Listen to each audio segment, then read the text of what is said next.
నమస్తే, welcome to సుహాస్నిస్ kitchen. నేను మీ సుహాస్ని రెడ్డి. ఈరోజు మన కిచెన్లో ఇంట్లోనే టేస్టీగా కేక్ను ప్రిపేర్ చేస్తున్నాను. చాలా సింపుల్గా ప్రిపేర్ చేసుకోవచ్చండి. ఇంట్లో ఉన్న వాటితోనే చాలా హెల్తీగా కూడా. మరి ఇంకెందుకు ఆలస్యం, ఎలా తయారు చేసుకోవాలో చూసేద్దామా. ముందుగా స్టవ్ మీద ఒక మందపాటి పెనం పెట్టుకోవాలి, లేదంటే మందపాటి బౌల్ తీసుకున్నా సరిపోతుందండి. కాస్త వెడల్పుగా మందంగా ఉన్న బౌల్ తీసేసుకొని మంటని లో ఫ్లేమ్లో పెట్టి మూత పెట్టి ఫ్రీ హీట్ చేసుకోవాలి. ఇది వేడెక్కేలోపు ఒక మిక్సీ బౌల్ తీసుకొని అందులోకి 1/4 కప్పు షుగర్ తీసుకొని మెత్తని పౌడర్ లాగా గ్రైండ్ చేసుకోవాలి. ఇలా గ్రైండ్ చేసుకున్న పౌడర్ని మరొక పెద్ద బౌల్లోకి వేసుకోవాలి. ఇప్పుడు ఏ కప్తో అయితే మనం షుగర్ తీసుకున్నామో అదే కప్పుతో 1 కప్పు గోధుమ పిండిని వేసుకోవాలి. 1 కప్పు గోధుమ పిండికి 1/4 కప్పు షుగర్ పడుతుందండి. ఇలా షుగర్ని గ్రైండ్ చేసుకొని పిండిని జల్లించుకొని తీసుకోవాలి.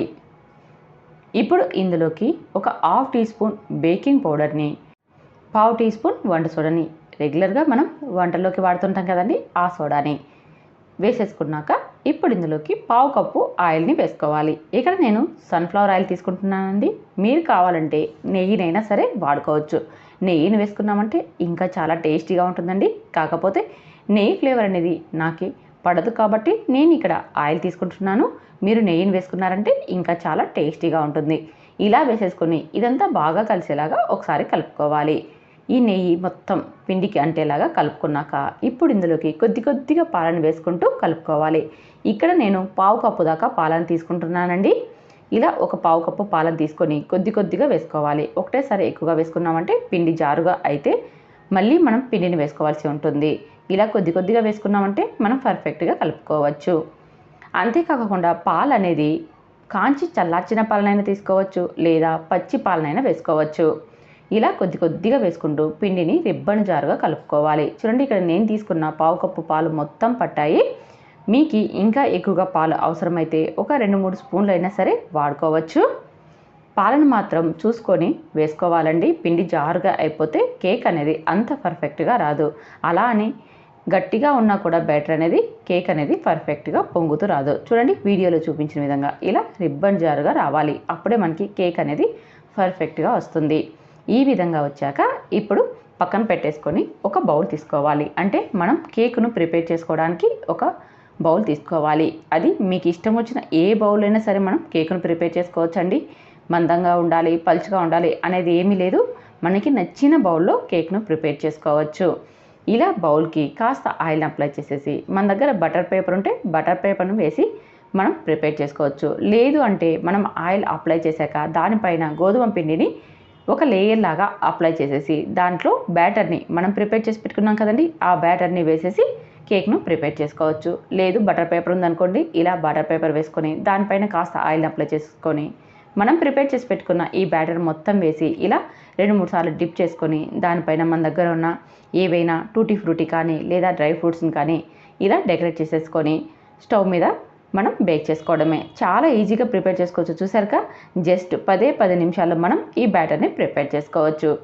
ఇప్పుడు ఇందాక మనం స్టవ్ మీద ఒక కడాయి పెట్టి హీట్ చేసుకుంటున్నాం కదండి, ఆ కడాయిలోకి కింద ఏదైనా ఒక ప్లేట్ కానీ లేదా స్టాండ్ని కానీ పెట్టేసుకోవాలి. దానిపైన మనం బ్యాటర్ వేసి పెట్టుకున్న బౌల్ని పెట్టుకోవాలి. చూడండి, ఇలా బౌల్ని పెట్టేటప్పుడు జాగ్రత్తగా పెట్టాలి. ఎందుకంటే పెనం చాలా వేడెక్కి ఉంటుంది కదండి, మనకి వేళ్ళకి తగిలిందంటే బొబ్బలు వచ్చేస్తాయి. అందుకోసమని కేక్ బౌల్ పెట్టేటప్పుడు జాగ్రత్తగా పెట్టండి. ఇలా పెట్టేసేసి మంటని లో ఫ్లేమ్లో పెట్టి 30 నిమిషాల పాటు ఉడికించుకోవాలి. ఇలా 30 నిమిషాలు లో ఫ్లేమ్లో ఉడికించుకున్నామంటే కింద అడుగు అంటుకోకుండా పర్ఫెక్ట్గా వస్తుంది. లేదు మీరు మీడియం ఫ్లేమ్లో పెట్టుకున్నట్టయితే 5 నిమిషాలు మీడియం ఫ్లేమ్లో పెట్టుకున్నట్టయితే మరొక 10 నిమిషాలు లో ఫ్లేమ్లో పెట్టి ఉడికించుకోవాలి.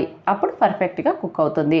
చూడండి, మీకు 15 నిమిషాల తర్వాత ఒకసారి చూపిస్తున్నాను. మూత తీసి చూసారా, స్టిక్కి మనకి పిండి అతుక్కుంటూ ఉంది. అంటే ఇంకా కేక్ అనేది పూర్తిగా అవ్వలేదు.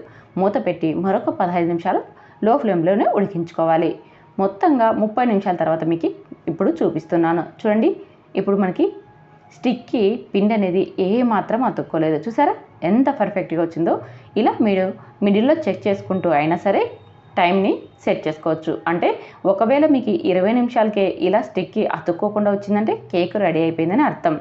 ఇలా మిడిల్లో 1-2 సార్లు చెక్ చేసుకున్నారంటే కేక్ను ఈజీగా మనం ప్రిపేర్ చేసుకోవచ్చు. అంతేనండి, ఎంతో tasty and healthy cake ready. చాలా అంటే చాలా ఈజీగా ప్రిపేర్ చేసుకోవచ్చండి.